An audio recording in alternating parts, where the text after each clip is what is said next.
Nagpunas ako ng pawis na tumutulo sa gilid ng aking pisngi. Ang aga pa pero sobrang init na agad. Umayos ako ng tayo nang mapansin ko ang lalaking papalapit. "Ano sa'yo, sir?" Magalang at nakangiti kong tanong. Nakasuot siya ng white shirt, blue jeans, at Stan Smith. Hindi siya taga rito at hindi ko rin siya namumukhaan. "Are you a model?" Tanong niya sa akin. Kumunot ang aking noo. "No," sagot ko naman. Baka mamaya peking manager pala siya. "I'm Ron, by the way. I'm looking..."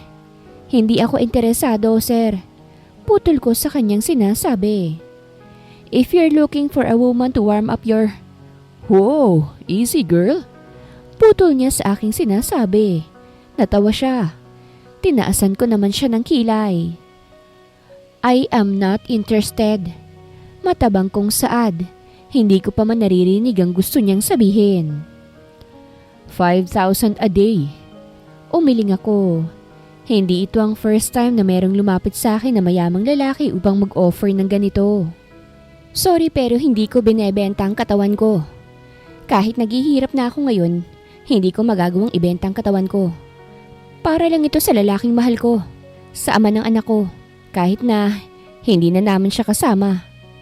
Hindi kita binibili. I just want to ask for a favor." Sabi naman niya. Hindi kita maintindihan at gaya ng sinabi ko hindi ako interesado. Giit ko naman para malaman niya na hindi ako interesado. "Pag-isipan mo, miss, babalik ako bukas." Pag-alis niya sakto namang lumapit si Ate Remy sa akin. "Anong kailangan niya sa'yo?" Tanong niya habang nakatanaw sa sasakyan na paalis. "Ino-offeran ako ng work, kaso diskumpiyado ako, ate. Kilala mo ba yun?" "Oo, mabuting tao yun. Tanungin mo na lang ulit kung ano ba yung work na ino-offer niya kapag bumalik siya bukas." Nilagnat si Frank kinagabihan. Ubus na kasi ang vitamins niya kaya't humina na naman ang resistensya niya. Yung kinita ko, sakto lang na pambili ko ng gamot niya at ng hapunan niya. Nag-request siya ng fried chicken at saka juice. Hindi ako nakapaghapunan pero ayos lang. Maaga akong lumabas kinaumagahan para maghanap ng mauutangan para may pangkain ng anak ko sa buong maghapon. At habang naglalakad-lakad, nakasalubong ko yung lalaki kahapon. "Ikaw na naman?" Masungit na tanong ko sa lalaki. Naalala ko yung offer niyang work. Kaso paano kung prosti pala ang hanap niya? Hindi ako ganun. Hindi ko kayang sikmurain kahit paubod siya ng gwapo. "Hiring yung butik ng kakilala ko. They're looking for a sales staff." Sagot niya sa halip. Nagsasabi kaya to ng totoo? Sales staff sa butik tapos 5,000? Anong butik yun? Saan? Bumuntong hininga siya. "The boutique's owner was my ex." Natigilan ako. Mukhang alam ko na kung ano ba talagang kailangan niya sa akin. Baka naman mapahamak ako dyan, ha? Agap ko. Umiling siya. "You just need to do your job there.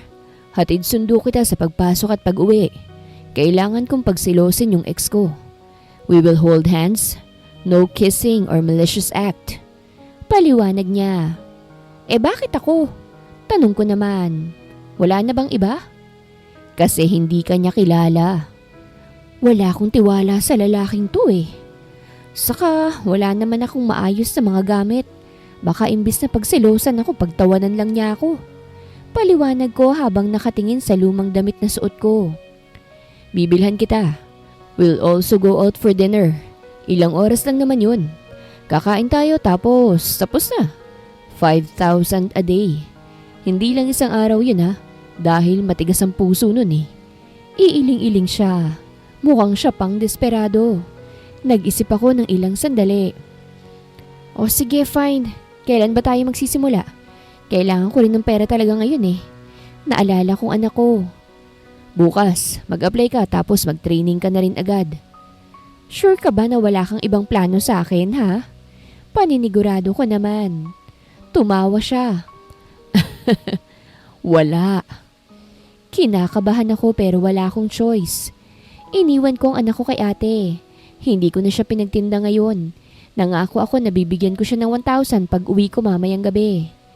Nag-apply ako ng work sa butik na sinasabi ni Ron. Hindi ang may-ari ang nag-interview sa akin kung hindi ang assistant niya na si Ate Presi. Nasa kumpanya daw ang boss namin. Tumutulong daw ito sa pagmamanage ng business ng kanyang ama. She's the Soto heiress. Napatingin ako sa picture ni Sherry, ang boss namin. Hindi ko masisisi si Ron kung bakit hindi siya makapag-move on sa kanyang ex. Maganda to. At sabi nila, mabait din daw ang babae. Hapon na nang pumasok si Miss Sherry. Mas maganda pa pala siya sa personal. Hiyang-hiya ako at parang ngayon pa lang parang gusto ko nang umatras. Hindi nagparamdam sa akin si Ron ng 1 linggo. Kaya kahit paano, medyo naging panatag na ako. Busy daw ito pero araw-araw pinasusundo niya ako sa kanyang assistant. Binibigyan ako nito ng pera. Yung pinagkasunduan namin na 5,000. Kaya nang isang umaga na siya nang sumundo sa akin, labis ang gulat ko. Bakit? Nauutal kong tanong. Natawa siya. Anong bakit? Maang naman niyang tanong. Napailing na lang ako. Hindi naman pumapasok ng maaga si Miss Sherry kaya't hindi niya kami makikita. Parang nakukonsensya na ako pero hiwalay naman na sila, hindi ba? Nahihiya talaga ako eh. Umalis din si Ron nang makita niya na wala pa ang boss ko. Nakipag-usap siya saglit kila Ate Presi na kakikitaan ng labis na pagkagulat. Nakakahiya. Ano na kayang iniisip nila tungkol sa akin ngayon? Kaso kailangan ko talaga ng pera. Mas okay na siguro to kaysa magbenta ako ng sarili kong katawan. Si Ron ang sumundo sa akin nang mag-uuwian na. Nandito na si Miss Sherry kaya't halos hindi na ako makagalaw sa sobrang kabathiya. Nauna na akong magpaalam na uuwi na. Pero hindi pa kami agad uuwi, sabi ni Ron. Magdi-dinner pa daw kami. Siguro kakain sa labas si Miss Sherry kaya isasama din ako ni Ron ngayon. Pinaayusan ako ni Ron sa isang mamahaling salon. Nagpupunta dati si Mami sa salon na ito. Napapatanong tuloy sa akin ng bakla na nag-aayos sa akin kung kaano-ano ko ba si Mami. Hindi ko sinabi na anak ako niya. Dahil sukoy din nila ang asawa ng uncle ko naghahaman. Yung nagnakaw ng titulo ng bahay namin ng mamatay ang daddy ko. Ayoko silang makita. Kailangan kong maging maingat dahil mahirap na. Baka kung ano pang gawin nila sa akin. Pinagsuot ako ni Ron ng mamahaling shoes, sandals at bag. May isang pair din ako ng earrings. Isasauli ko din to mamaya pagkatapos. Kahit papano, nakahinga ako ng maluwag nang pumasok kami ng restaurant. Pero pagkaraan ng ilang minuto, halos himatayin ako sa labis na kaba at pagkagulat. Ngayon alam ko na kung bakit akong napili ni Ron. Dahil ang kasama ng ex niya ngayon ay ang ex ko. No other than Engineer Francis Falcon. Parang ayoko nang ituloy to. Gusto kong mag-walk out. Hinawakan ni Ron ang aking kamay dahil ilang segundo akong nawala sa sarili. Pakiramdam ko yatakihin ako sa puso sa labis na kalabog nito. Parang magigiba ng aking ribcage. Nangangatog din ang aking katawan sa pinagsama-samang kaba, gulat at yung naipon na mga gutom ko. Binulungan ako ni Ron. Relax, bulong niya. Huminga ako ng malalim but it didn't made me calm down. Yung salitang kalma ay wala sa aking sistema ngayon. Hindi ko alam kung paano ako kakalma sa hinaharap kong sitwasyon.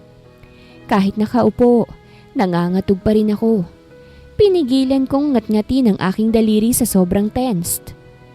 Smile, bulong ni Ron sa akin. Pinilit kong ngumiti habang nakatingin sa kanya at tiyak kong mukha akong constipated. Yung plano kong kumain ng marami't magpakabusog, hindi ko na nagawa. Hindi ko na maramdaman yung gutom ko. Nawala na ako ng gana kahit pa nakakatakam ang mga pagkaing in-order ni Ron. Pasimple akong tumingin kay Francis.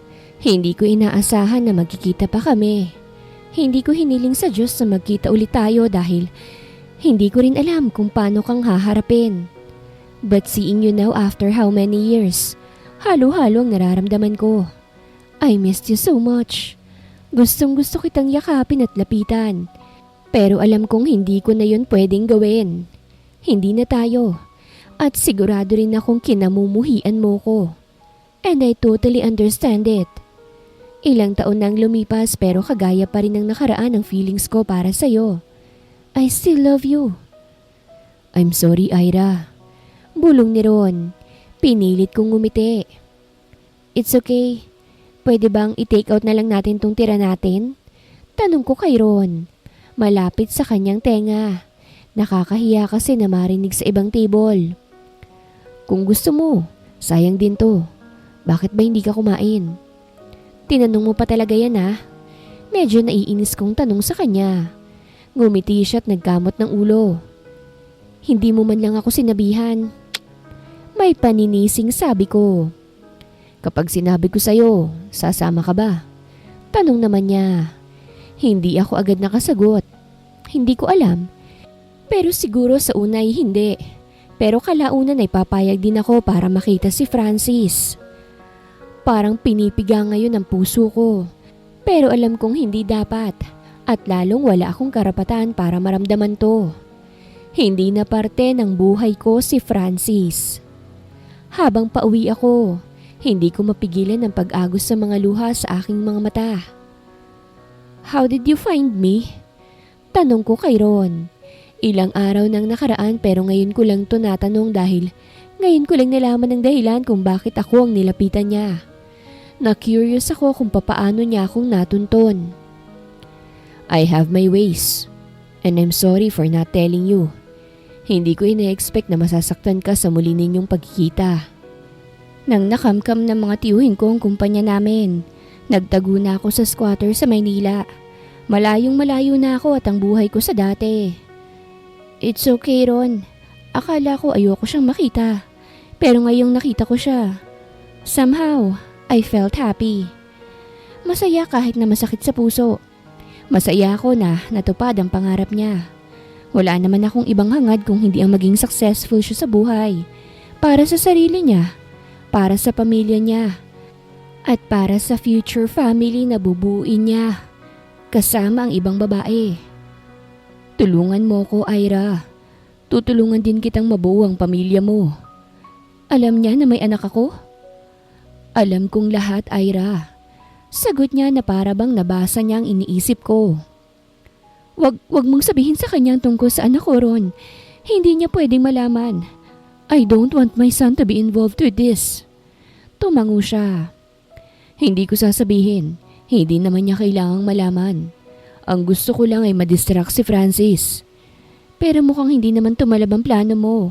Ilang taon na yun, Ron. Naka-move on na yun. Baka nga galit din yun sa akin. Ilang taon na rin kaming hiwalay ni Sherry pero mahal ko pa rin siya. Sagot naman niya. Well, hindi natin alam kung ano bang nararamdaman ni Francis. Baka galit siya sa akin at seryoso naman siya kay Sherry. We'll never know, Ira. Hindi ko alam kung kaya ko to, Ron. Ang gusto ko lang naman ay dodoblehin ko ang bayad ko sa'yo. Putol niya sa sinasabi ko. Kailangan ko ng pera pero itong bagay na to, kahit may pera nagdadalawang isip talaga ako. You can ask me for anything. Sagot naman niya. Hindi ako ganun. Hindi ako oportunista pero nang iwan ko si Francis, kahit masakit sa akin ang ginawa ko, tinanggap ko na hanggang doon na lang talaga kami ni Ron.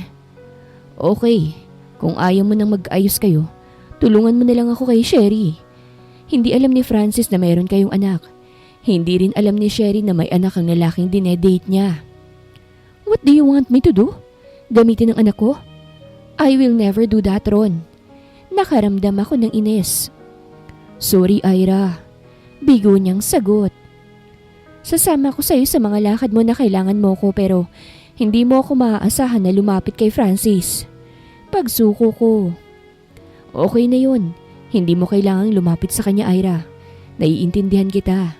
I'm sorry for dragging you into this. Desperado na talaga ako eh. Baka lalong magalit sa akin si Francis pero wala na akong ibang choice. Sinauli ko sa kanya ang bag, earrings at sandals ko. Ginigiit niya na akin na lang pero hindi ko ito matanggap. Isoli mo sa butik, sayang naman yan. Sa susunod kasi magrenta ka na lang. Sabi ko sa kanya. Ngumiti siya at tumango. Thanks, Ira. Sana maging okay kayo ni Sherry. Hindi ko alam kung ano bang storya nila pero hindi ako confident na kaya ko siyang tulungan. Francis is also a big catch. Gwapo, maganda ang character at successful na. Ang layo-layo na niya. Hindi ko na siya kayang abutin. Kaya kung gusto man siya ni Sherry, hindi ko siya masisisi. Ilang sandali akong nakatulala sa may gilid ng kalsada. Namalayan ko na lang na basang-basa na ang aking pisngi. Umiiyak na pala ako. Pero sa kabila ng lahat, wala akong panghihinayang sa ginawa ko noon.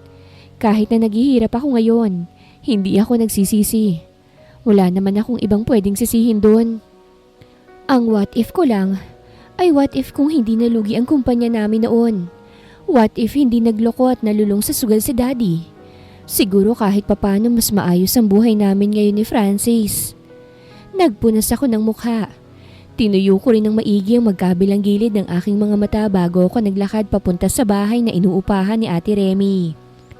May konting ilaw pa mula sa loob, kaya't natitiyak kong gising pa ang mga bata. Kumatok ako ng 3 beses. Ate Remy, si Ira to. Nagbukas ang pintuan at niluwa doon ang nakangiting anak ko. Pero ang ngiti niya'y napalitan ng pagkamangha. Wow! Is that you, Mommy? You look like an angel. Natawa naman ako. Ang ganda kasi ng pagkaka-makeup sa akin. Thigh makeup inspired daw. Ikaw talaga? Binola mo pa ako. May dala pala akong pagkain. Pumasok na ako sa loob ng bahay. Nadatnan ko si ate na gumagawa ng basahan. Ang ganda mo, Ira. Salamat ate, naayusan kaya't nagmukhang tao. Maganda ka naman talaga. Ngumiti na lang ako. Well, salamat sa magandang lahi ni Mami. Kahit mahirap ako, maganda ako.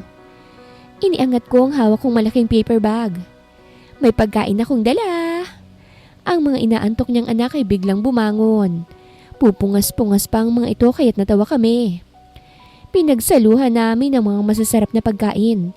Tuwang-tuwa naman ang mga bata. Panay ang sabi nila na masarap daw. Mommy, pwede mo ba akong ibili ng ganitong pagkain ulit? Request ni Frank. Ang mahal pa naman ito. Pero bihira lang namang mag-request ang anak ko kaya sige, pagbibigyan ko na lang. Oh, sige anak. Yay! Kailangan kong pag-ipunan yon. Kailangan kong rumakit ng marami. Hinintay naming makatulog ang mga bata bago kami nag-usap ni ate. Hindi ko kasi kayang kimkimin itong nararamdaman ko ngayon. Masaya ako na nasasaktan. At kung bakit ako nasasaktan, yun ang hindi ko alam. Gising pa ang bunso niya, kaya habang hindi pa ito natutulog, hiniram ko na muna ang cellphone ni ate. Nagtipa ako ng text. My engineer, I've always knew that you could make it. I'm proud of you. I've always believed in you. Masaya akong makita ka ulit. You are now successful. Natupad mo na ang mga pangarap mo. You're even more handsome now. By the way, you and Sherry look good together.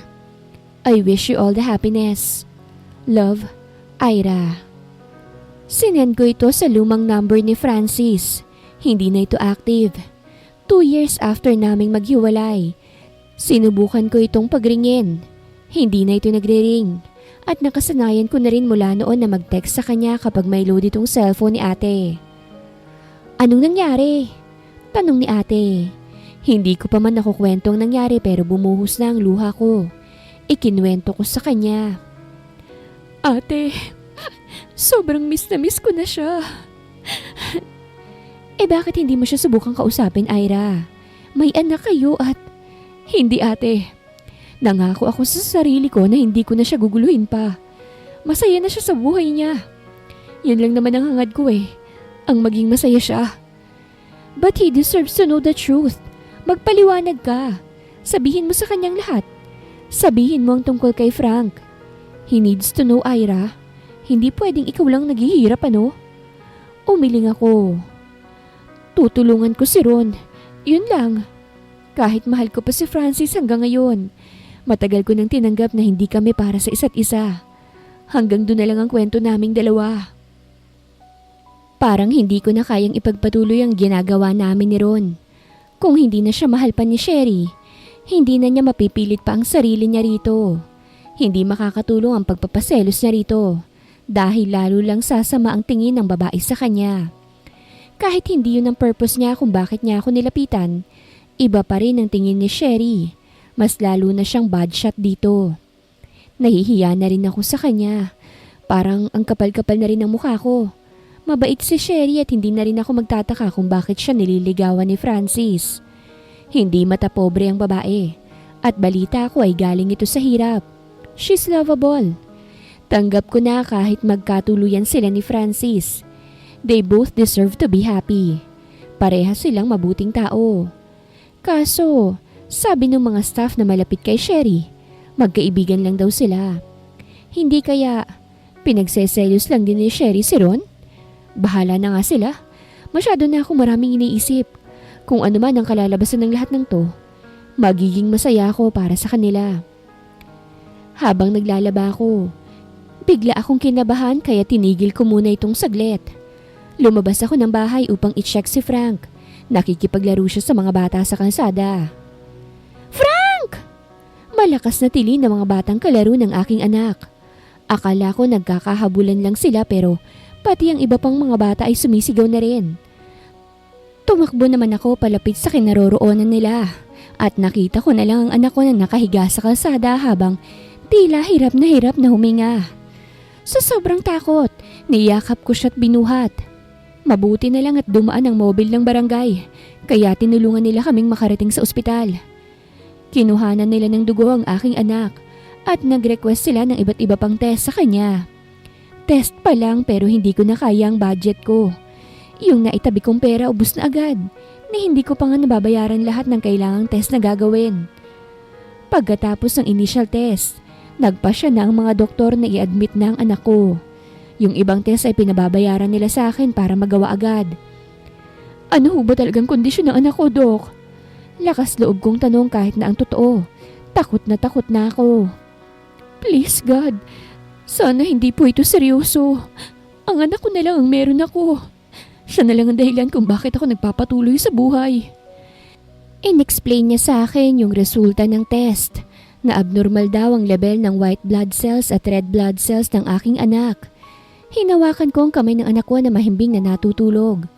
Halos hindi ko na maintindihan ang paliwanag ng doktor. Pero isa lang nasa isip ko ngayon. Hindi ko kakayanin kung pati siya'y sumunod kila auntie at mommy. Wala akong tulog sa magdamag. Hindi ko alam kung anong gagawin ko. Kung saan ako kukuha ng pera para sa gastusin dito sa ospital. Gusto kong gumaling ang anak ko. Ira, niyakap ko si Ate Remy. Kanina ko pa kayo inaabangan eh. Ilang oras na pero hindi pa kayo umuwi. Kaya nagpasya na akong sumunod sa inyo. Ano sakit ni Frank? Ate, may leukemia si Frank. Nag-iyakan kami ni ate. Magpakatatag ka, okay? Higit na kailangan ka ni Frank ngayon. Nilabas niya ang kanyang wallet at inabutan niya ako ng 1,000. Huwag na ate, kailangan mo rin yan. Alam kong walang-wala ka na, kaya sige na. Bukas magkakapera ako kaya kunin mo na to. Para to kay Frank. Thank you ate. Pangako babayaran kita. Malungkot siyang ngumiti. Ayaw kitang pakialaman, Ira. Pero tingin ko kailangan mo nang ipaalam sa daddy ni Frank ang tungkol sa kanya. May pera yun eh. Makakatulong siya para mapagamot ang anak mo. Hihiram na lang po ako kay Ron, ate. O sige, ikaw ang bahala. Pinahiram ni ate ang kanyang cellphone bago siya umalis. Magtitinda raw muna siya. Kanina ko pa tinatawagan at tinitext si Ron pero hindi ko siya makontak. Kailangan ko pa naman ng tulong niya ngayon. Bumalik si ate ng 3:00 ng madaling araw. May bantay naman ang mga bata kaya dito na muna ako. Baka kailanganin mo ko eh. Ano na palang balita? Hindi ko makontak si Ron, ate. Baka broken hearted yun o busy. Ay, bumuntong hininga siya. Tumatakbo ang oras, Ira. Lapitan mo na si Francis. Kaso hindi ko naman alam ang bahay niya. Alam ko kung saan siya nagtatrabaho pero hindi ko alam kung saan siya nakatira. Nagbaka sakali ako magpunta sa bar na pinupuntahan nila ng mga kaibigan niya. Nabanggit to sa akin ni Ron dati. Kaso hindi naman ako makapasok sa bar dahil sa suot ko. Naghintay ako sa labas at nagbunga naman ang paghihintay ko. Nakita ko ang mga kaibigan niya na palabas ng bar. Ngunit hindi ko alam kung makakausap ko pa ng matino ang mga ito. Pero susubukan ko pa rin. Pinanliitan ako ng mga mata ng mga lalaki nang sumulpot ako sa harapan nila. Kinikilala nila ako. Kahit na lasing na, nakilala pa rin naman nila ako. Ira? Sabi ng isa sa kanila. Sinong Ira? Tanong naman ng isa. Francis X. Oh, yung dahilan kung bakit siya sumasama na magbar na? Anong sinasabi nitong mga to? Oo, siya nga. Sagot naman ng isa. Mga lasing na talaga sila. Kasama niyo ba si Francis? Tanong ko. Hindi eh, bakit? Umiling ako. Pwede ko bang hingi ng number niya? Pakikiusap ko. Number daw. Nagsikuhan pa sila. Naku, lobat yung phone ko. Sabi naman ng isa. Iyong dalawa naman ay wala daw dalang phone. Hindi rin nila memorize ang number ng kaibigan nila. It's okay. Bukas kapag nakita ko siya sasabihin ko na hinahanap mo siya ha. Ngumiti ako at tumango. Salamat. Bagsak ang balikat ko na bumalik ng ospital. Mag-uumagan at nagfa-follow up na rin ang mga nurse at doktor sa akin. Wala akong choice kung hindi ang lumapit kay Sherry. Isasantabi ko na lang ang hiya ko. Babayaran ko rin naman to. Labis ang pasasalamat ko nang maawa sa akin si Sherry at nangako ng tulong. Sinamahan pa niya ako sa ospital. Hindi ko alam kung anong iniisip niya ngayon, lalo at nakatitig siya sa mukha ni Frank. Frank? Bulong niya habang nakatitig sa anak ko. Nakita niya ang pagkawangis ng anak ko kay Francis. Binayaran niya ang lahat ng mga kailangang bayaran at bumili pa siya ng mga pagkain para sa amin. Binigyan din niya ako ng pera. Matapos masiguro na ayos na ang lahat, nagpaalam na rin siya na aalis. Salamat, Sherry ah. Pasensya ka na talaga sa abala. Masaya akong makatulong, Ira. Magpagaling ka, baby ko. Please. Naiiyak kong bulong habang hawak ang dalawang kamay ng aking anak. Gagawin kong lahat para sa'yo. Nag-angat ako ng mukha nang may dumating. Akala ko si Ate Remy o kaya bumalik si Sherry pero laking gulat ko nang makita kong lalaking hindi ko inaasahan. Lapat na lapat ang kanyang mga labi. Pero napaawang to nang matitigan niya ang anak ko na natutulog. Mula sa gulat na ekspresyon, unti-unti yung nagbago. May pag-aalala at pangamba sa kanyang mukha. Kumuyom ang kanyang kamuot, muling nagbago ang ekspresyon niya. Umigting din ang kanyang panga. Ang kanyang mga matay nababalot ng puot habang nakatingin sa akin. Napaiyak ako at nag-iwas ng tingin. Dinig ko ang paghingal niya. Para bang nahihirapan siyang huminga. Why? Seryosong tanong niya. Mababa ka sanang matinding galit. Nagyuko ako. Hindi ko sinabi noon ang dahilan sa kanya pero hindi ko pa rin sasabihin ngayon. Ngayon na alam niyang may anak kami. Sa bata na lang siya mag-focus kung gusto niyang magpakilala sa bata. Hindi na kailangan pang ungkatin ang nakaraan. Bakit hindi mo sinabi? Galit siya pero nagpipigil siya. Alam kong gusto niya akong saktan. Gusto niya akong sigawan dahil sa nakikita kong galit sa kanyang mukha. Pinikit niya ang kanyang mga mata. Hinilot niya ang kanyang noo bago tumalikod. Akala ko aalis na siya kaya nasaktan ako pero bigla siyang humarap. Anong sakit niya? Malamig niyang tanong. Leukemia. Kinagat ko ang aking labi. Kailan pa kayo nandito? Tanong niya ulit. Kahapon ng tanghali. Bakit hindi mo ako pinuntahan?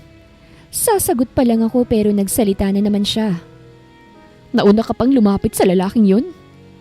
Hanggang ngayon nga hindi ko pa rin makontak si Ron eh. Please calm down. Baka magising si Frank. Frank? Ulit niya. Namumula ang mga mata niya habang inuulit ang pangalan ng kanyang anak. I hate you, Ira. Tumango ako. Alam ko. Nang iwanan ko siya, alam kong mapapalitan ng galit ang pagmamahal na meron siya para sa akin. Kukunin ko sa iyong anak ko. Banta niya na ikinagulantang ko.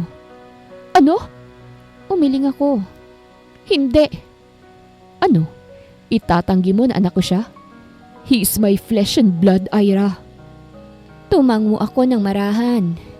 Yes, but you can't take him away from me. Then try me. Galit niyang sagot. Masama ang tingin na ipinupukol niya sa akin ngayon. Hinang-hina na ako dahil bugbog na ang pakiramdam ng aking katawan at isip. Pero sa galit niya, parang dito na ako matutuluyan. You can't take him away from me. Naiiyak kong sambit.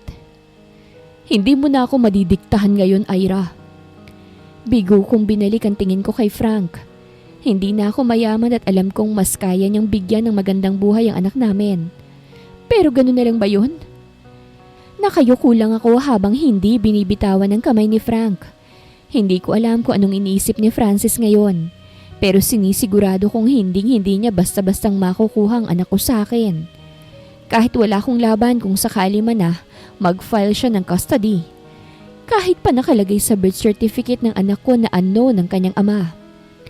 Hindi pa gumigising si Frank pero alam kong malapit na itong magmulat ng mga mata. Kinakabahan ako sa maaaring maging reaksyon niya kapag nakita niya ang kanyang daddy. Tumikhim si Francis pero takot akong tumingin sa kanya. Wala akong lakas ng loob na tignan ng mga mata niyang galit na nakatingin sa akin. Nasaan na yung mga kailangang bayaran? Tanong niya. Bayad na. Sagot ko gamit ang mahinang boses. Alam mong kaya kong bayaran ang bills ng anak ko. Pero sa lalaking yun ka pa talaga lumapit. Wala pa akong maayos na tulog kaya't pagod na pagod ang pakiramdam ko. Tapos ganito pa si Francis. Hindi ko makontak si Ron. Sabi ko. Pero sinubukan din kitang hanapin. Pinuntahan kita sa bar na pinuntahan nyo ng mga kaibigan mo. Pero wala ka eh. Saka si Sherry ang nagbayad. Kinapalan ko ng mukha ko para lumapit sa girlfriend mo. Pasensya ka na ha. Wala akong choice eh. It's life and death. Sa susunod, kapag tungkol sa anak ko, akong unahin mong kausapin. Tumango ako. Sorry. Pabulong kong sabi pero alam kong naririnig naman niya. Don't say sorry. I know that you don't even mean it. Kinagat ko ang aking labi at hindi na lang nagsalita pa. Galit talaga siya sa akin. Anong cellphone number mo? Tanong niya. Wala akong cellphone. Sa kapitbahay ko yung ginagamit kong number. Dinig kong marahas niyang buntong hininga. Hindi makapaniwala na yung babaeng ubod ng arte at mayaman ay sobrang naghihirap na. Babayaran ko kay Sherry yung mga binayad niyang pera. Wag na. Utang yon. Babayaran ko. Paano mo yun mababayaran, ha? Masungit niyang tanong. Alam niyang malaki ang gasto sa ospital at alam niyang na wala akong kakayahan kaya niya yun nasabi. Pagtatrabahuhan ko. Nayayamot siyang tumingin sa akin. Kita ko sa peripheral vision ko. Ngayon ko lang naalala kung ano bang suot ko. Mumurahing leggings at lumang-luma na t-shirt na malaki. May ilang butas din to sa manggas. Nakaramdam ako ng panliliit sa aking sarili. Pero hindi bale. Dahil may ipagmamalaki naman ako. Yun ay ang pagiging mabuti kong ina kay Frank. Mami? Napatayo ako upang malapitan ng maigi ang aking anak. Gising na siya. Mommy's here, anak. Water please, Mommy. Tumango ako. Kukunin ko sana yung bottled water sa gilid ng unahan ako ni Francis. Inabot niya sa akin to na bukas na ang cup. Dahan-dahan lang, okay? Bilin ko sa aking anak habang inaalalayan siyang uminom. Pagkatapos uminom, napatingin siya kay Francis. Ilang segundo siyang nakatitig dito. Walang kurapan. Pagkatapos kumurap ay tumingin siya sa akin pero walang salitang namutawi sa kanyang mga labi. Binalik niya ang mga mata kay Francis. Nagtataka na rin ako kung bakit hindi man lang nagsasalita ang aking anak. Hindi man lang ba niya ako tatanungin? Tumikhim si Francis. Namumula ang mga mata. Basa rin ang magkabilang gilid ng mga ito. Do you know me? Tanong niya sa nanginginig na boses. My son nodded. Yes. Sagot niya na kinaawang ng labi ni Francis. Hindi makapaniwala na kilala siya ng kanyang anak. "Do you know me, sir?" Tanong naman ni Frank. Where did that sir came from? Mas nagulat pa si Francis. Kita ko rin ang pagdaan ng sakit sa kanyang mga mata. "I just found out about you today." Nahihiya, nagsisisi, nasasaktang sagot ni Francis. Tipid na ngumiti si Frank dito. Alam kong nahihiya ito ngayon sa lalaki. "Are you hungry, baby?" Masuyong tanong ko sa anak. Umiling siya. "I'll eat later, mommy." "Okay then, maliligo na muna ako ha.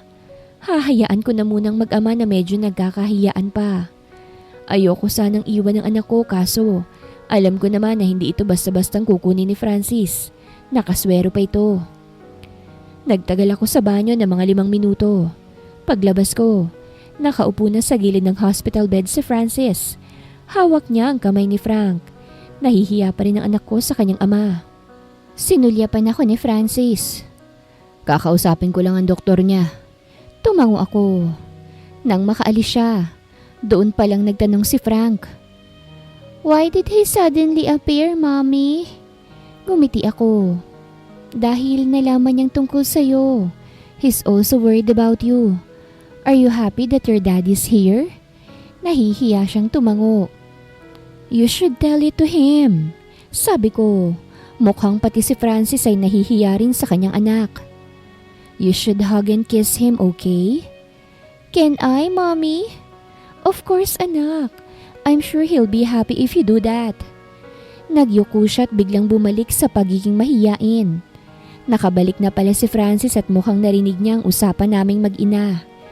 Pinilit kong ngumiti kahit na kinakabahan ako.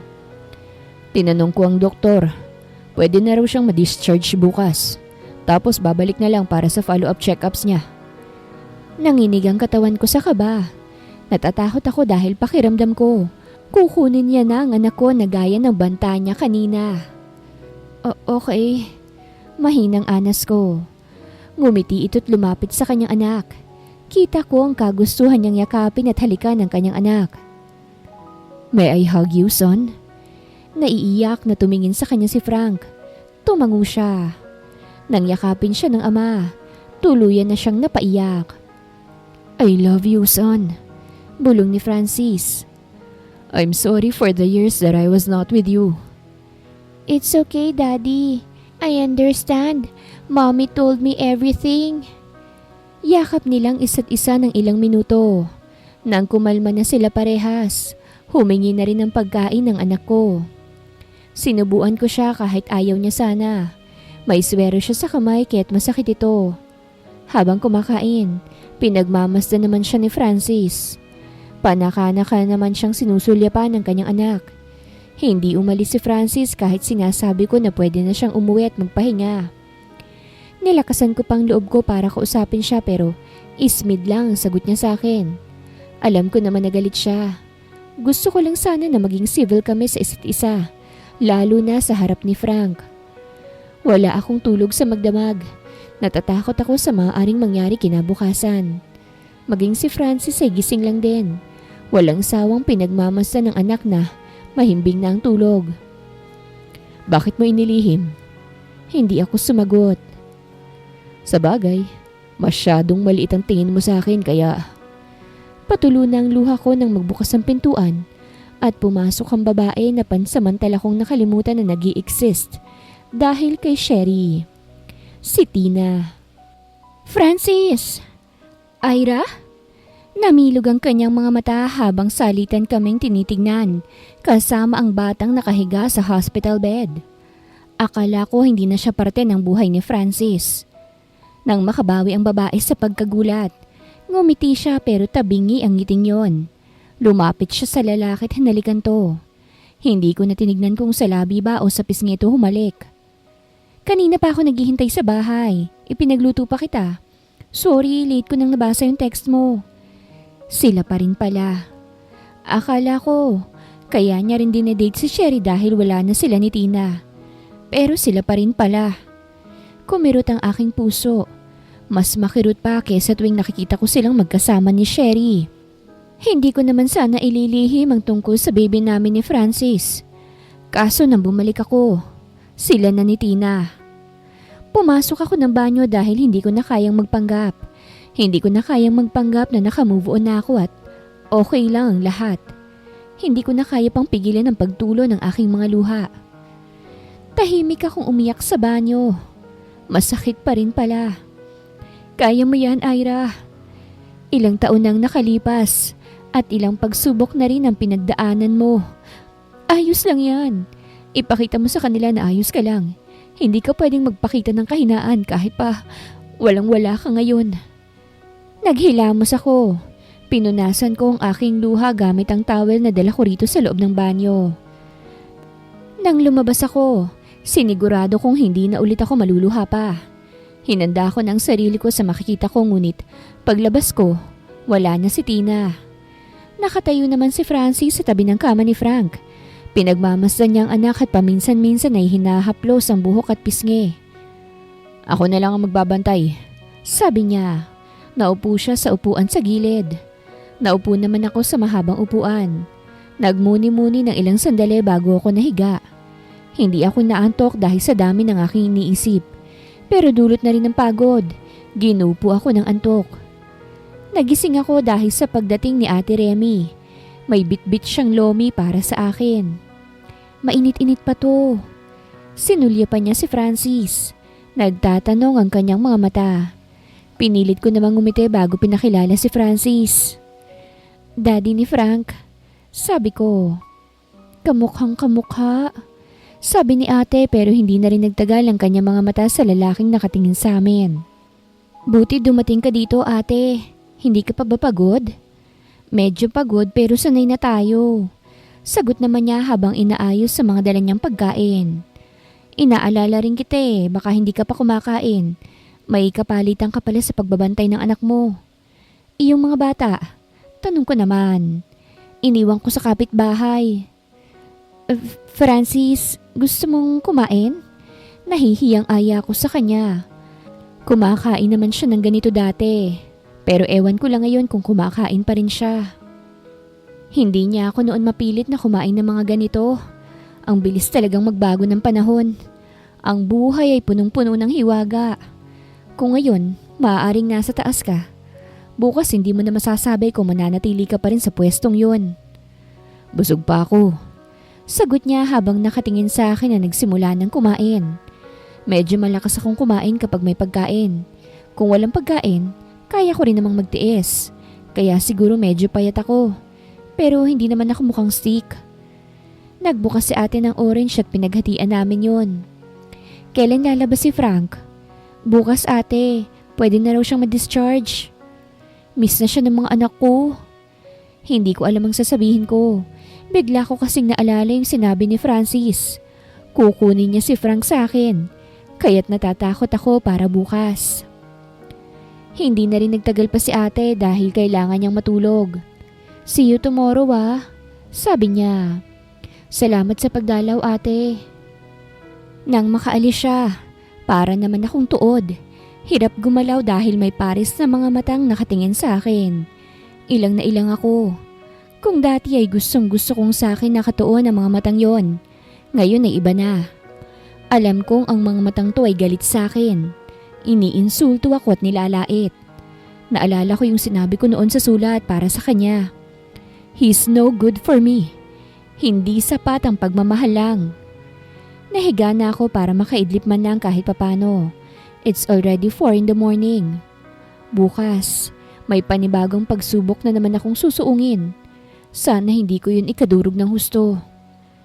Nagising ako bandang 6:00 dahil sa pag-iyak ni Frank. Hinahanap niya ako. Mom is here. Mahilo-hilo pa akong lumapit sa kanya. Sumampa ako sa kama at binuhat siya. I thought you left, Mommy. Bakit ka naman iiwanan ni Mommy? Ngumiti siya at sa mga bisig ko ay muli siyang nakatulog. Seryoso namang nakatitig sa amin ang kanyang ama. Para bang meron siyang malalim na iniisip. Why is he still here, Mommy? Pabulong niyang tanong pero alam kong umabot yun sa pandinig ng kanyang ama. Because he's worried about your condition. Was he here for us? Did he come back for us? Hindi ko yun nagawang sagutin. Si Francis lang ang makakasagot ng bagay na yon. Pero alam kong hindi niya ito direktang sasagutin dahil baka masaktan ng bata. Dumating si Tina at meron siyang dalang mga pagkain. Nagtataka si Frank at ramdam ko ang kalungkutan sa kanyang mga mata nang makita niyang humalik ang babae sa pisngi ng kanyang ama. Hi Pogi, I'm your Tita Tina. Kung sila ni Francis, kahit na ayoko, kailangan kong tanggapin na magiging pangalawang ina siya ni Frank. Tinignan ko ang aking anak, ngumiti ako sa kanya at tumango. Pinakita ko sa anak ko na ayos lang. Pinilit niyang ngumiti sa babae pero hindi yun nagtagal. Hindi rin ako magtataga dahil marami akong kailangan gawin sa work, sabi ng babae. Marami na rin ang nagbago sa kanya. Pumusyaw ang kanyang kulay. Maayos na siyang mag-makeup. Maiksi pa ring manamit pero bumagay naman sa kanya kahit papano. Ang babaeng dating kinaiinisan at pinagseselosan ko, nakakaangat na ngayon sa buhay. Nang makaalis ang babae, naging tahimik na rin si Frank. Kinakausap ko siya ngunit matamlay siyang sumasagot. Hindi siya pinakilala ni Francis pero kung wala silang relasyon, maaari naman niyang sabihin na kaibigan o katrabaho lang niya ang babae, hindi ba? Hindi sa akin kung hindi sa kanyang anak. Maya-maya ay nagbukas ulit ang pintuan. Nagulat ako nang dumating ang kapatid at mama ni Francis. Ang laki na ng pinagbago nila. Napangangang mag-ina nang makita nila ako. Pero nang makita nila ang batang kamukha ni Francis, namilog ng husto ang mga mata at bibig nila. Ira! Tumakbo si Ces palapit sa akin. Umiiyak siyang yumakap sa akin. Oh, I missed you! I missed you! Humihikbi niyang sambit. Nailang ako dahil sa suot ko. Isa pa, hindi ako naligo. Ira, ikaw na ba yan anak? Umiiyak ding lumapit sa akin si tita. Opo. Nahihiya ko namang sagot. Sumali na rin si tita sa pagyakap sa akin. Sa maraming taon, lagi ka naming iniisip. Napahikbi na rin ako pero hindi ko magawang magsalita. Kung pwede ko lang sabihin ang nararamdaman ko, mga pinagdaanan at paghihirap ko. Kaso marami nang nagbago. I'm just the rich girl from their past and not part of their present. Ako na lang ang ex ng anak nila at ang ina ng anak ni Francis. Nagkaanak kayo ni Francis? Hindi sila makapaniwala. Kanina pa nilang tinititigan ng anak ko na nakatitig din sa kanila. Ang sabi lang ni Francis ay nandito siya sa ospital. Kaya't nagmamadali kaming nagpunta rito. May anak pala kayo? Napatingin ako kay Francis. Halos hindi man lang nagbabago ang ekspresyon niya. Seryoso, pero ang lalim ng iniisip. At kapag nagsasalubong ang aming mga mata, titignan niya ako ng masama. Nakapalagayan naman ng loob ni Frank ang kanyang tita at lola. Tuwang-tuwang mga ito sa kanya. Medyo matured siya, ano? Sabi ni tita. Nagmana kay Francis. Nagtawanan pa sila.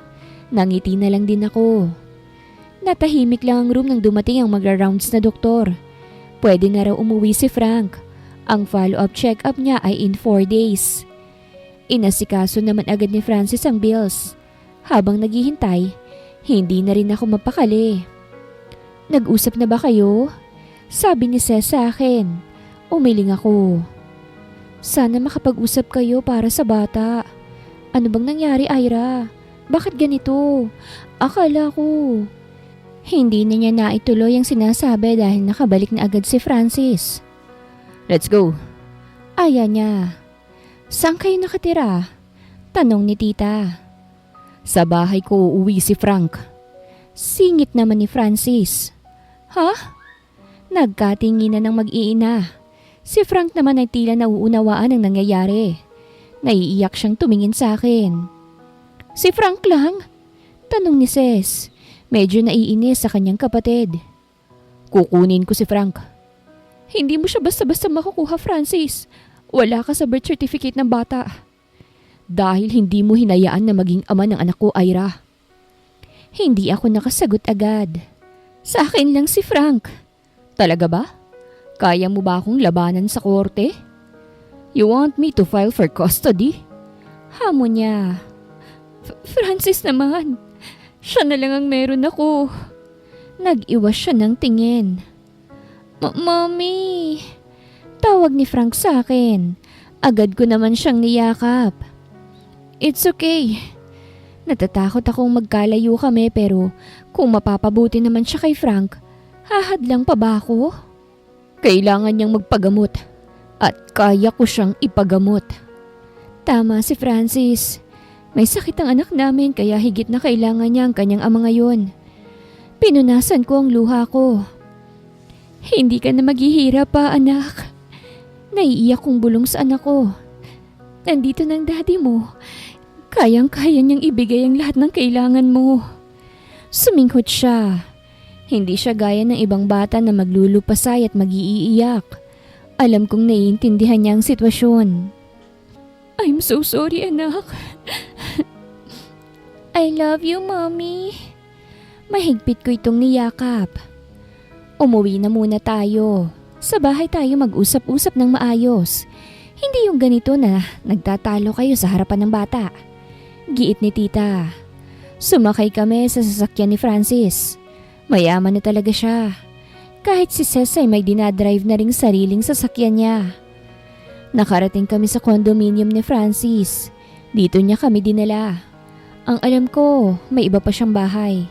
Pero dahil sa malapit ito sa ospital, kaya dito kami tumuloy. Alam kong namamangha si Frank ngayon.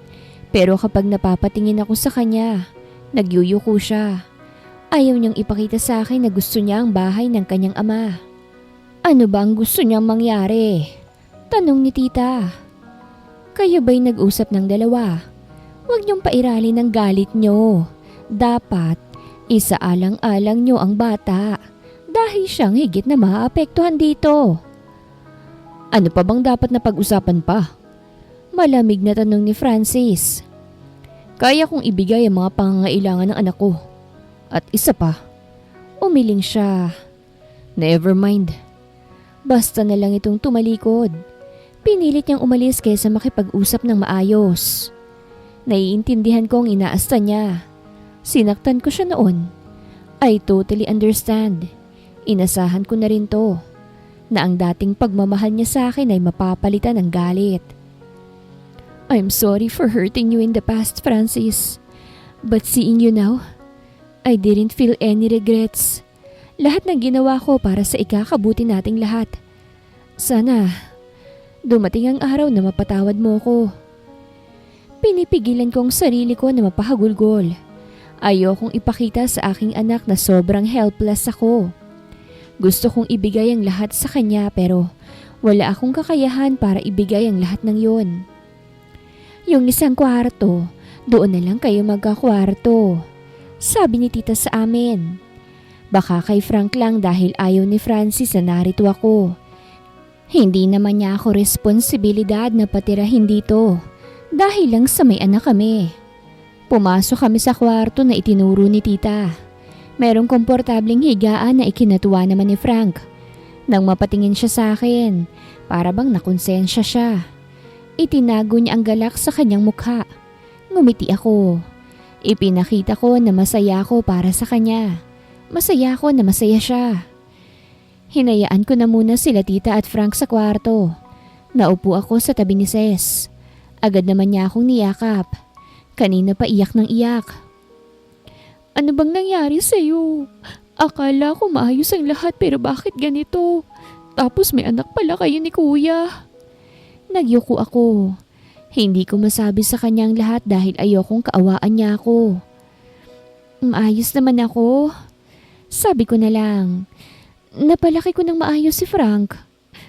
Pero halos mapabayaan mo na yung sarili mo. Suminok siya. Niyakap niya ako. Ang tatag mo, Ira. Sobrang tatag mo. Habang magkayakap kami, lumabas naman si Frank. Para bang nakahinga ito ng maluwag nang makita ko. Oh, why? Tanong ko. I thought you already left, Mommy. Sinenyosan ko siyang lumapit. I want you to be strong, okay? Papayag ka ba sa gusto ni Kuya? Tanong naman ni Ses. Huwag kang papayag. Ano bang magagawa ko? May pera si Francis. Ako wala akong pera. Kung nasan si Frank, dapat nandun ka rin. Bumuntong hininga ko. Mama, I want water. Hiling ni Frank kaya tumayo ako. O sige, kukuha lang ako ha. Nagpunta ako ng kusina upang kumuha ng tubig. Puro malamig ang tubig. Hindi pa man din sanay si Frank. Pinili ko yung hindi masyadong malamig. Palabas na ako ng kusina nang matigilan ako dahil sa narinig kong usapan ng anak ko at ng tita niya. Who would you choose? Nakayuko ang aking anak. Nag-isip siya ng 2 minuto bago sumagot. I wanted to choose Daddy. Nanikip ang aking dibdib sa narinig kong sinabi ng aking anak. I knew this day would come kapag nakilala niya na ang kanyang ama. Ano lang ba ang buhay na kaya kong ibigay sa kanya kumpara sa kayang ibigay ni Francis? But I know Mommy would be sad. Then, kanino ka sasama? Kay Mommy na lang? Umiiyak na sagot ng anak ko. I just want to choose Daddy so that Mommy won't need to work for me anymore. Ayoko siyang nakikitang nahihirapan dahil sa akin. Madami siyang work para mabigay ang needs ko. Her back always hurts. She always told me she's fine even if she's really not. Tuloy-tuloy ang pag-agos ng luha ko. Para akong natutunaw dahil sa mga sinasabi ng aking anak. She always lie. Sinasabi niyang kumain na siya pero alam kong hindi pa. Dinig kong tumutunog ang tummy niya dahil sa gutom. Tapos sasabihin niya na busog pa siya. Tinakpan ko ang aking bibig gamit ang isang palad ko. Oo, ang anak ko. I love my mommy so much. And how about your daddy? Don't you love him?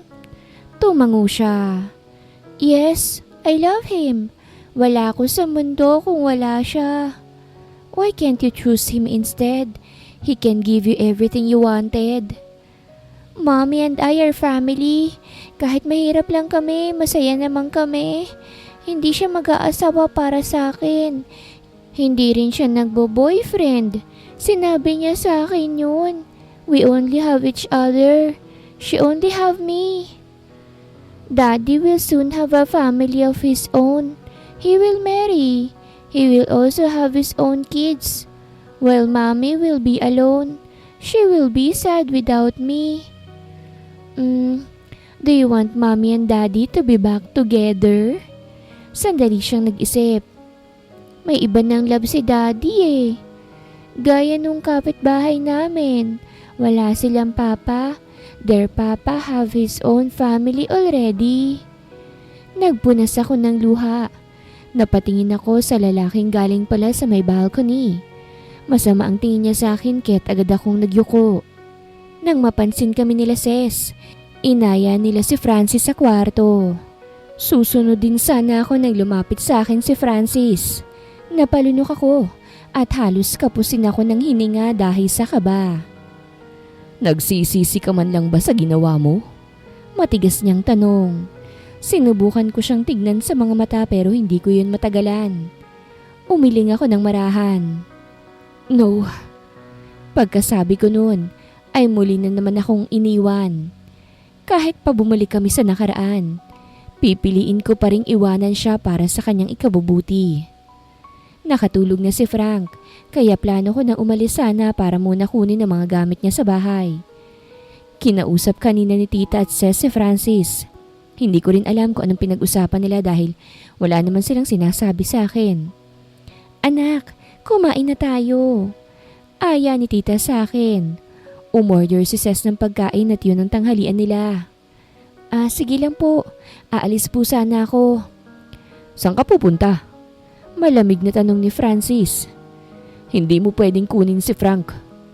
Hindi ko naman siya kukunin. Francis, kailangan niya magpakimo kaya't hindi ko siya kukunin. Naiiyak na naman ako. Kukunin ko lang sana yung mga gamit niya. No need. Kaya kong bumili. Maayos pa naman yung mga gamit niya na binili ko. Kahit ganito ko, maayos ang mga gamit ng anak ko. Hindi na baling mukhang basahan ng mga suot ko. Basta't masigurado ko lang na maayos ang suot ng anak ko. Francis, ayusin mo nga yung pananalita mo. Sabi ni tita. Kaya nga, nakakainis siyang si kuya. Bumuntong hiningang lalaki. Kumain ka na muna, mamaya ka nalang umalis. Siguraduhin mo lang na bumalik ka kagad. Hindi ka nakapagpaalam sa bata. Baka umiyak yun kapag nagising na wala ka. Sabi niya habang hindi nakatingin sa akin. Nauna na siyang naglakad papuntang kusina. Kahit ayoko sanang kumain, napilitan akong sumunod sa kusina. Naglagay lang ako ng konting ulam pero dinagdagan yun ni tita. Kumain ka ng marami. Ang payat-payat mo na oh. Pasimple pa siyang nagpunas ng luha. Si Ces naman ay namumula na ang mga mata. Masarap ang pagkain at panay din ang lagay ng pagkain ng mag-ina sa plato ko. Si Francis naman ay tahimik lang na kumakain. Para bang meron siyang iniisip. Pagkatapos kumain, sinamsam ko na ang mga plato namin para sana hugasan pero pinigilan na ako ni Ces. Kami na. Umalis ka na para makabalik ka kagad, ha? Sige. Salamat, ha? Ingat ka, ha? Bumalik ka kagad. Nadaanan ko si Francis sa may sala. Nakasandal siya sa backrest ng sofa habang nakatingala. Aalis na ako. Hindi man lang siya sumagot. Pagdating ko ng bahay, naglinis na muna ako. Yung mga labahin ay pinagsama-sama ko. Tinanggalan ko rin ng bedsheet ang manipis at luma na kutsyon. Yung unan ay tinanggalan ko ng punda. Lalabhan ko to pag nagkaroon ako ng maraming oras. Inayos ko na rin muna ang mga damit ni Frank. Yung magaganda at medyo bago pa ang inilagay ko sa bag dahil baka kung ano pang masabi ni Francis. Sobrang bigat nitong gagawin ko pero alam ko naman na hindi siya pababayaan ng kanyang ama. Nandun din naman sila tita at Ces. Naligo na rin muna ako bago ako umalis. Habang nagbibihis, may biglang kumatok sa aking pintuan. Dumating ang assistant ni Ron. Ma'am, pinapunta po ako ni Sir Ron eh. Kahapon pa po ako pabalik-balik dito.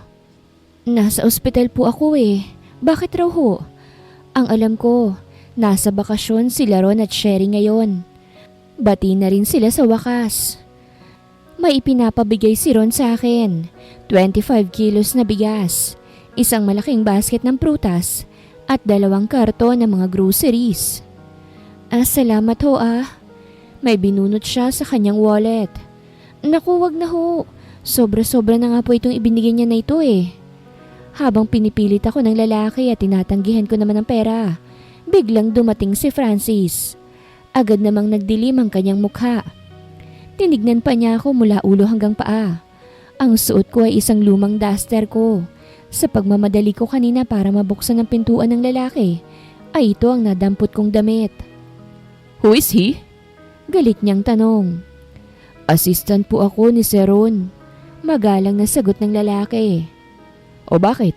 Anong ginagawa mo rito? May pinapasabi lang po siya kay Miss Ira. Napatingin si Francis sa mga nakalapag na groceries. Aalis na rin po ako. Nagmamadali nang umalis ang lalaki. O bakit ka nagpunta rito? Tanong ko naman kay Francis. Hinahanap ka na ng bata. Oo sige, saglit lang.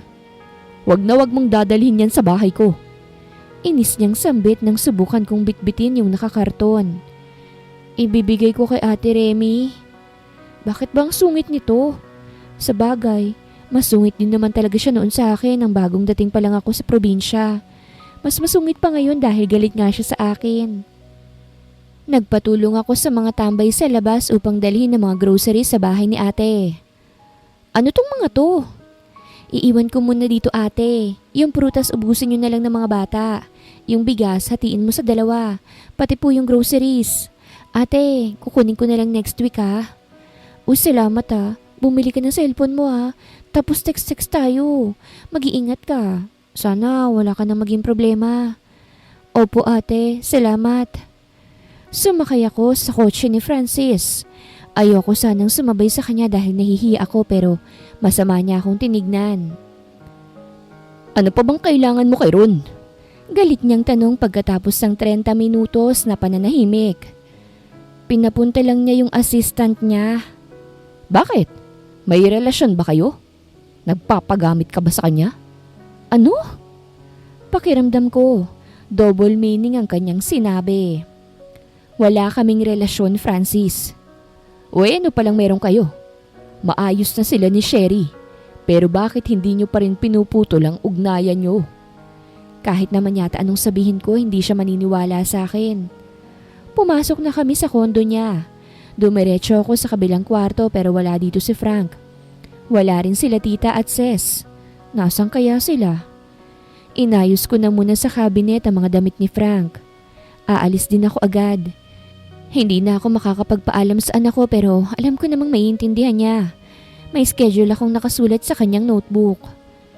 Kumatok ako sa pintuan ng kwarto ni Francis. Bakit? Napalunok ako dahil katatapos lang niyang maligo. Nakatapis lang siya ng tuwalya.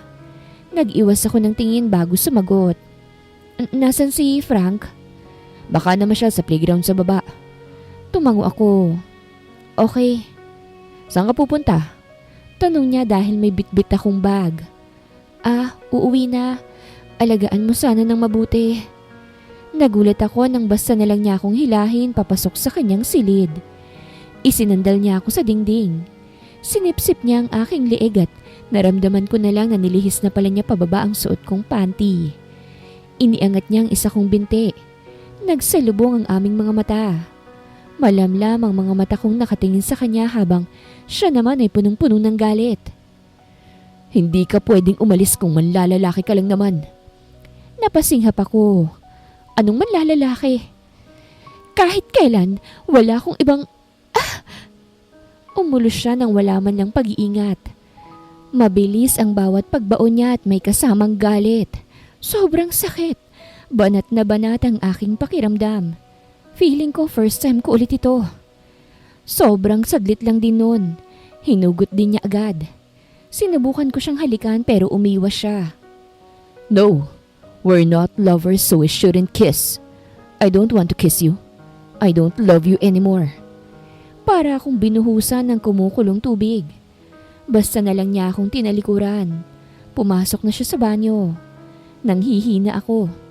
Hindi ganito yung Francis na minahal ko. Gusto kong maglupasay at umiyak dahil ang sakit-sakit ng puso ko. Pero hindi ko pwedeng gawin yon habang nasa harapan ko siya. Sinuot ko ang aking panty at nagmamadaling lumabas ng kanyang silid hanggang makalabas ako ng kanyang unit. 3 araw nang nakalipas mula nang umalis ako sa kondo ni Francis. Masakit pa rin sa akin yung nangyari. Kapag naaalala ko ay naiiyak pa rin ako. Ngunit hindi ako pwedeng magmukmok dahil kailangan kong kumita ng pera. Pangalawang kasal na to na kumuha sa akin bilang hair and makeup artist. Halos wala pa akong tulog pero ayos lang. Masaya ako't nalilibang at maayos din ang kita ko rito. Pagkatapos ng kasal, nagpaalam na ako sa bride. Sumakay ako sa bus at plano ko ay dediretso na agad ako ng bahay upang makapagpahinga. Bukas ay dadalawin ko si Frank. Sana lang ay hindi ako pagbawalan ni Francis. Alam kong galit siya sa akin pero sana wag niyang idamay ang anak namin. Sabi ni Ses lagi daw akong hinahanap ni Frank. Katext ko lagi si Ses Ina-update niya ako sa anak ko. Sila ni titang nag-aalaga dito kapag nasa work si Francis. Naiiyak ako habang nasa biyahe. Hindi ako sanay na malayo sa anak ko kaso alam kong ikakabuti niya na ang lahat ng ito. May pera si Francis. Maganda ang buhay. Mabibigyan niya ng komportableng buhay ang anak ko. Pagbaba ko ng bus, nakatanggap ako ng text galing kay Ses. Umiiyak daw si Frank kaya puntahan ko raw ito. Madaling-madali naman akong sumakay ng taxi papunta ng kondo ni Francis. Pero pagdating ko doon, hindi naman to umiiyak. Naglalaro sila ni tita at Ses. Tumatawa pa nga. Tamad kong tinignan si Ses. Gusto niya lang akong pumunta rito. Alam na nga niya na mainit ang ulo ng kapatid niya sa akin Oh, nandito na ang mami mo. Sabi ni tita sa anak ko. Mabilis namang tumayo si Frank. Patakbo itong lumapit sa akin at yumakap. Mami ko, I miss you so much. I missed you so much to anak ko. Pinupog ko siya ng halik sa pisngi pati sa kanyang leeg. Paamoy nga ng kilikili. Mabango na siguro to kasi hindi na pinagpapawisan eh. Tawang-tawa ito. Ito ang nadatnan ni Francis. Nagulat pa to nang makita ko. Nakaramdam naman ako ng pagkailang. Tumikim ako at tumayo. Sabi ni Ses kasi umiiyak si Frank kaya't nagpunta ako rito. Napatingin siya sa maleta na nasa gilid ko. Nagtaas siya ng kilay. Baka iniisip niya, hinakot ko na ang mga damit ko at dito ko na planong tumira. May kapang laman yan. Paliwanag ko bago pa man siya makapagsalita ng hindi maganda. Mami, dito tayo. Hinila naman ako ni Frank papunta sa mga laruan niyang nagkalat. Ang dami kong toys. Binili nila Lola, Tita, and Daddy. Hinalikan ko siya sa pisngi at niyakap. Wow, ang dami naman. Did you say thank you to them? Opo, I did. Lumapit sa akin si Tita. Niyakap niya ako at hinalikan. Ganon din si Sis. Sumiksik pa nga sa akin. Napangiti ako. Naiiyak. Nag-shopping pala ako para sa'yo. Sabi nito. Nakakahiya naman. Hindi ka na sana nag-abala pa. Anong abala ka dyan? Saka sabi ko sa'yo noon, diba? Babawi ako sa'yo. Dati ang dami-dami mong binibigay sa amin. Oo, dati yon. Nung mayaman pa ako. Nang buhay pa si Mami at hindi pa ginugupo ng sakit. Nang hindi pa nalulugi ang negosyo namin. Nung buhay pa si Tita. Nagpunas ako ng luha. Namimiss ko na si Tita at Mami. Pinagmasdan ko si Frank. Masaya siyang naglalaro. Pinilit kong ngumiti. Maayos na ang buhay mo, anak. Hindi ka na mahihirapan pa. Tumayo na ako. Kanina pa kasi seryosong nakatingin si Francis sa akin. Mukhang gusto na akong palayasin. Aalis na ako. Nagulat si Frank. Maangding na patingin sila Tita at Ses sa akin. Napaayos din ng tayo si Francis. Hindi ko pa rin mabasa ang kanyang iniisip. Babalik na lang ako bukas. Ngumiti ako. Dumaan lang talaga ako para makita ko si Frank. Naiiyak ako ngunit hindi ako pwedeng maging mahina sa harapan nilang lahat. Naiiyak na nakatingin sa akin si Frank. Sorry anak kung ganitong sitwasyon natin ngayon. Hindi kita maipaglaban dahil wala naman akong pera para ipaglaban ka sa korte. Dito ka na kumain, sabi ni Francis. Napatingin ako sa kanya. Nakataas ang kilay. Tinignan na naman ang maleta ko. Akala ba niya damit ang laman nito? Dito ka na matulog. Singit naman ni Tita. Wala po akong damit na dala. Sabi ko naman. May kapang laman po ng maleta eh. Saan ka ba nanggaling? Nayayamot na tanong ni Francis. Sa Batangas, may kinasal doon. Ako ang nag-ayos. Iyon ang racket ko minsan eh. Kinagat ko ang labi ko sabay iwas ng tingin. Nag-aya na si Tita sa kusina upang maaga kaming makapaghapunan at maaga ring makatulog. Pagod daw si Frank sa maghapon niya kaya maaga itong makakatulog ngayon. Hindi pa tapos kumain, nakatulog na nga si Frank. Binuhat siya ni Francis at dinala sa silid nito. Naiwan naman kaming tatlo nila Tita. Anak, nasaan ang mami mo? Wala na po siya. Sila po ni Daddy. Pagkatapos malugi ng kumpanya, nagpakamatay po si Daddy. Hindi niya matanggap na siyang dahilan kung bakit nawala ang lahat. And after 1 week, nawala na rin po si Mommy. May cancer po siya. Yun bang dahilan kung bakit ka umalis? Sabi mo pupunta kayo ng ibang bansa. Umalis siya para maging successful si Kuya. Singit ni Ses na ikinalaki ng mga mata ko. Sikreto lang dapat namin yon. Nangako siya eh. Ba't sinasabi niya to ngayon? Halos hindi na nun humiwalay sa akin si Francis. Tinatanggihan niya ang mga offer sa kanya abroad. Nagkakasakit ang mama niya sa paglalabada at paglalako. Hindi pa nun tapos mag-aral si Ses. Nahihirapan siya mag-part-time after ng school. Ginigipit na rin sila ng mga pinagkakautangan nila. Kung mayaman pa sana kami noon, ako nang magbabayad. Ako na rin ang magpapaaral kay Sis. Bibigyan ko ng munting negosyo si tita. Pwede rin akong sumama sana kay Francis sa Europe kaso wala na. Sa isang iglap, mahirap na kami. Pati ang pagpapagamot ni Mami hindi na rin namin ma-afford. Napatikhim ako't napaayos ng upo nang makita ko si Francis na nakatayo na sa may hamba ng pintuan. Tahimik lang siya. Siguro naman hindi niya narinig yung sinabi ni Sis kanina. Mas okay nang hindi niya malaman ng totoo. Pagkatapos kumain, nauna nang umalis si Francis sa hapag. Tumulong naman ako sa pagliligpit ng pinagkainan namin. Tahimik lang si tita. Hindi na ulit nagtanong pa. Pero kita ko ang lungkot sa kanyang mga mata. Aalis na po ako. Iha, pwede ka namang matulog dito. Sa kwarto ni Frank. Doon tayo matulog. Hindi na po tita. Babalik po ako bukas. Naglakad na ako papuntang sala. Hinila ko ang maleta. Hinanap ko si Francis pero hindi ko siya makita. Umalis na lang ako. Baka kung magpaalam pa ako sa kanya kung ano pang sabihin niya sa akin. Pagdating ko ng bahay, naglinis na muna ako. Hindi rin naman ako makakatulog agad kahit napagod at puyat ako. Pagkatapos maglinis, nagbabad ako ng mga labahin. Bukas ko na ito kukusutin. Maliligo na muna ako para makatulog na. 11:00 na pala ng gabi. Pahiga na sana ako sa kama nang may kumatok sa pintuan. Baka si Ate Remy, sa isip-isip ko. Sino yan? It's me. Nanigas ako sa kinatatayuan ko nang marinig ko ang boses ni Francis. Anong ginagawa niya rito?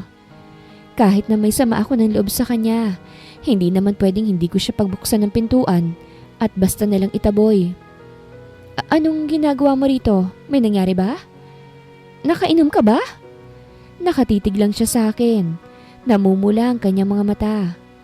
Humakbang siya kaya't napaatras ako. Nagulat na lang ako nang basta na lang niya akong niyakap. Francis! Umiwas ako nang akmang hahalikan niya ako. Di ba hindi naman tayo? Hindi mo na ako mahal. Bakit mo ko hahalikan? Buong hinanakit kong tanong. Saka may nobya siya. Si Tina. I'm sorry. Bulong niya. I'm sorry for hurting you. Hindi ko sinasadya yung mga sinabi ko. Galit ako pero bumuntong hininga ako. Umuwi ka na, Francis. Gabi na. Nagulat ako nang basta na lang siyang lumuhod sa harapan ko. Francis! Ira, mahal kita. Hanggang ngayon mahal kita. Galit na galit ako nung umalis ka't iniwanan ako. Pero hindi pa rin nawawala ang pagmamahal ko sa'yo. Ikaw ang inspirasyon ko para sa pag-abot sa kung ano meron ako ngayon. Kung hindi mo na ako mahal, it's okay. Gagawin kong lahat upang mahalin mo ako ulit. Umiling-iling ako. Umiiyak na rin ako. Hindi na kami bagay. Take me back, please. Babawi ako sa'yo. Hayaan mo bumawi ako sa'yo sa lahat ng sakripisyo mo. Ira, I love you. I love you. Yumuyog-yog ang balikat niya sa pag-iyak. Sa mga nakalipas na taon, hindi ako tumitingin sa iba. Hindi ako nagmahal ng iba. Dahil sa mga nakalipas na taon, ikaw pa rin talagang laman itong puso ko. Akala ko ba, hindi mo na ako mahal? May hinanakit kong tanong. Sinabi ko lang yun dahil galit ako sa'yo. And I regret it. I'm sorry, please. Patawarin mo ko, Ira. Tumayo ka na dyan, Francis. Tumayo siya't niyakap ako. Hinayaan ko siyang umiyak sa balikat ko. Umuwi ka na, Francis. Sabi ko pagkaraan ng ilang minuto. Hindi siya makapaniwalang tumingin sa akin. Ira, kalimutan mo na ako. Bakit, ha? Tingin mo kaya kong gawin yun? Hindi, Ira. Hindi na tayo bagay pa. Umismid siya. Masama ang tingin sa akin. Sino ka para magsabi ng ganyan sa akin? Bakit? Nung mahirap pa lang ako, nagustuhan mo naman ako, hindi ba? Ako lang ang magdidesisyon kung sinong nababagay sa akin. At ikaw lang yun. Nanlaki ang mga mata ko nang basta niya na lang akong hinalikan. Niyakap niya ako ng mahigpit nang tangkain kong itulak siya. Francis! Saway ko pero hindi niya ako binibitawan. Hanggang sa ang halik niya ay unti-unti kong gantihan. Umiiyak ako habang sinusuklian ko ang kanyang matamis na halik. Miss na miss ko na siya. Hindi ko akalain na mangyayari pa ito. Mahal pa rin niya ako. I love you, Ira. Bulong niya sa akin. Pagkatapos ng makapigil hiningang halikan namin. Nahihiya naman akong tumingin sa kanya. Hinaplos naman niya ang pisngi ko. I love you. Bulong niya. I love you too, Francis. Mula noon, hanggang ngayon. Matamis siyang ngumiti habang hinahaplos ang aking pisngi. Huwag ka nang umiyak. Pagpapatahan niya sa akin. I'm sorry for making you cry. I'm sorry. Naalala ko si Tina. Inikot niya ang kanyang mga mata. Wala kaming relasyon. 'Di ba sabi ko noon sa iyo pa? Hanggang sa kaibigan lang ang tingin ko sa kanya. May tiwala naman ako sa kanya. Dati na niyang kaibigan si Tina. Sabi nga ni Ces noon, hindi siya magugustuhan ni Francis dahil malayo daw ito sa tipo niyang babae. Hindi ka ba nagkagusto kay Sherry? No, we're just friends. Saka hindi pa nga siya nakaka-move on kay Ron. At hindi pa rin ako nakaka-move on sa babaeng nang iwan sa akin 6 years ago. Kinagat ko ang aking pang-ibabang labi. Umuwi na tayo. Aya niya sa akin. Doon ka na tumira sa kondo kasamang anak natin. Ginagawa mo ba to dahil kay Frank? O dahil pinakiusapan ka nila tita? What? No! Ginagawa ko to dahil mahal kita. Kahit wala si Frank, gagawin ko pa rin to. Kung alam mo lang, ilang taon na kitang hinahanap. Kaya nga nagpupunta ako ng bar kasi umaasa akong makikita kita doon. Sabi mo nun, kapag may trabaho ka na magpaparte ka tuwing gabi. Sinabi ko yon nung mayaman pa ako. Kaso wala eh. Hindi na nga rin ako nakapagtapos ng pag-aaral dahil hindi ko na kayang magbayad ng tuition. Kailangan ko ring buhayin si Frank. Mababa ang self-confidence ko pero araw-araw naman akong binibigyan ng assurance si Francis. Masayang-masaya ang aming anak nang malaman niya na okay na kami ng daddy niya. May pabulaklak naman siyang dala para sa akin. Sa umaga't gabi, binibigyan niya ako ng bulaklak. Sinabi ko na ngang huwag niya na akong bilhan dahil nalalanta lang. Pangarap ko to, na mabigyan ka ng bulaklak at mabilhan ng mga regalo. Dahil hindi ako mayaman noon eh. Mas lalo lang tuloy akong nahuhulog sa kanya. Hinalikan niya ang pisngi ko. Mag-date tayo. Aya niya sa akin. Sakto na nakasuot naman ako ng dress dahil ipinagbihis ako ni Ces. O sige, pinabantayan na muna namin si Frank sa tita at lola niya. Nagpark si Francis sa basement. Mukhang hindi kami sa bar pupunta. Baka titingin siya ng property. Condominium ata ito eh. O baka may bar sa itaas. Pinagbuksan niya ako ng pintuan at habang naglalakad kami papuntang elevator ay nakahawak siya sa aking bewang. Hindi ko na rin tinitingnan kung anong floor ang pinindot niya. Kanina ko pa kasi iniisip kung kailan ba niya ako pakakasalan. Ilang buwan na kasi ang nakalipas mula nang maging okay kami. Nang magbukas ang pintuan, masuyo niya akong hinila. Titingin yata siya ng property na bibili niya. O may party ang isa sa katrabaho niya. Pero teka, parang pamilya tong lugar na ito ah. Oh my goodness! Iniikot ko ang aking paningin sa buong paligid. I know this place. I used to live here. Ito yung penthouse namin. Gustong gusto ni Mami ang place na ito. Kaming dalawang pumili nito noon. Francis! Nakita kong binebenta ng nakabili noon sa Mami mo. Sabi niya, binili ba niya to?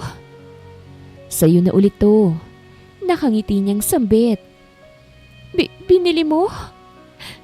Tiyak kong sobrang mahal ng benta nito. Hindi money wise na bilhin niya ito. Yeah, for you. Bakit? Tinuro niya yung nasa harapan namin. Wala naman akong makikita sa harapan kundi ang mga building sa labas. Tumingin pa rin naman ako doon at gano'n na lang ang panlalaki ng aking mga mata. Sa building na nasa harapan, Merong nakasulat doon na, "Marry me." Francis! Nag-iiyak na ako. Wala na sa poise. Paglingon ko, nakaluhod na siya habang hawak ang isang singsing. Lagi ko noong sinasabi na darating ang tamang panahon para sa lahat. Bata ka pa nun at alam kong walang katiyakan ng mga susunod na bukas. Pero kahit na ganun, alam ko sa sarili ko na ikaw na ang babaeng ihaharap ko sa altar. Lagi ko noong ipinagdarasal na sana mahintay mo ko hanggang sa maging successful na ako. Mahintay mo yung panahon na mamimit ko na ang gusto mo sa isang lalaki. Panahong kaya ko nang bumili ng maayos na damit. Panahong kaya na kitang bilhan ng bulaklak at ang mga mamahaling regalo. Napahagulgol na ako. Nakakainis. Bakit ba kasi may paganito pa eh? Nanginginig ang kanyang balikat. Nung umalis ka, para na rin gumuho ang pag-asa na mayroon ako. Pero sa kabila nung sakit at galit na nararamdaman ko para sa'yo, ginusto ko pa rin magpatuloy at ikaw ang isa sa mga dahilan nun. Huminga siya ng malalim at nakatingalang tumingin sa akin. I never stopped loving you. I never stopped dreaming of a future for us. Nananatili ka sa pantasya at sa puso ko. Ira Gonzalez, hindi pa ako successful na gaya ng pinapangarap ko pero... Hindi pa ba? Tanong ko naman. Hindi pa. Kulang yun kung hindi mo pa ako pakakasalan. Kung hindi mo dadalhin ang apelido ko. Kayo ni Frank. I love you, Francis. Ira. Napahikbi siya. I never stop loving you too. Kailanman hindi ka nawala sa puso ko. You own my heart. At walang ibang lalaking gusto kong magmay-ari nito. I love you, Ira. Will you be my Mrs. Falcon? Yes, Francis. Hinawakan niya ang aking baba habang ang isa niyang kamay ay nakahawak naman sa aking bewang. I love you. I love you so much. He kissed my lips. Pinikit ko naman ang aking mga mata at ninanamnam ang kanyang matamis na halik. After 3 months, ikinasal na kami. Binigyan niya ako ng engranding kasal. At pagkatapos ng 2 taon na gamutan, magaling na si Frank. Nagpa siya kaming mamasyal sa abroad. Mag-tour sa iba't ibang mga bansa upang tuparin ang pangarap namin ng mga estudyante pa lang kami. Hindi ko lubos inakala na darating pang sandaling to, na magkikita kami ulit ni Francis pagkatapos ko siyang iwanan noon. At lalong hindi ko inakala na matutupad pa ang pangarap namin noon na tatanda kaming magkasama. Kung nasan man sila mami at tita ngayon, alam kong masaya silang nakatanaw sa akin. Hindi na ako malungkot at naghihirap. Magkasama na rin kami ni Francis. Botong-boto sila noon sa lalaki kahit na mahirap siya. Sino naman kasi ang hindi magkakagusto sa kanya? Gwapo, matalino, mabait at masipag. Buti na lang talaga at nagustuhan niya ako. Kahit na masyado akong maarte noon, lalo na ng bagong salta ko sa probinsya nila. Napangiti ako. Hinaplos ko ang aking tiyan. I'm 2 months pregnant now. Malaki na si Frank at magaling na rin ang kanyang sakit kaya ginawa na namin siya ng kapatid. At nakapag-tour na rin kami ni Francis sa mga pangarap naming marating na mga bansa. Ano pa bang mahihiling ko sa buhay? Araw-araw kong ipinagpapasalamat sa Diyos dahil sa lahat ng ito. Napangiti ako nang yakapin ako mula sa likuran ni Francis. Kararating lang niya galing sa trabaho. I'm home. Bulong niya. Humarap ako sa kanya upang pagmasdan ang gwapo niyang mukha. I love you, Francis. Mas mahal kita, Ira. Wakas.